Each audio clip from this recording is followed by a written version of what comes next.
In this video, we are going to discuss the procedure of indirect ophthalmoscopy.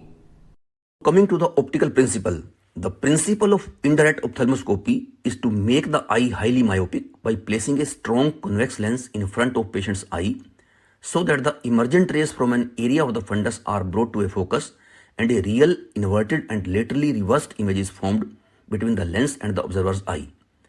Now, prerequisites: a self-illuminated indirect ophthalmoscope, a convex lens that is of +20 diopter, and pupils of the patient should be dilated. These are the three prerequisites for carrying out indirect ophthalmoscopy. Now, coming to the technique of indirect ophthalmoscopy. The procedure can be carried out both in lying down position or the patient may be seated in a reclining chair. The examiner throws the light into patient's eye from an arm's distance with the self-illuminated ophthalmoscope.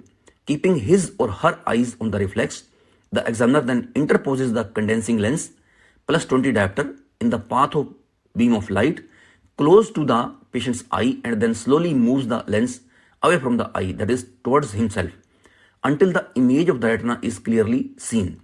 The examiner moves around the head of the patient to examine different quadrants of the fundus. He or she has to stand opposite the clock hour position to be examined. For example, to examine inferior quadrant around 6 o'clock meridian, the examiner stands towards patient's head, that is 12 o'clock meridian, and so on. By asking the patient to look in extreme gaze and using scleral indenter, the whole peripheral retina up to ora serrata can be examined. Now, what are the applications of indirect ophthalmoscopy? This procedure is essential for the assessment of management of retinal detachment and other peripheral retinal lesions. Because it is done binocularly, hence depth perception is much better than direct ophthalmoscope.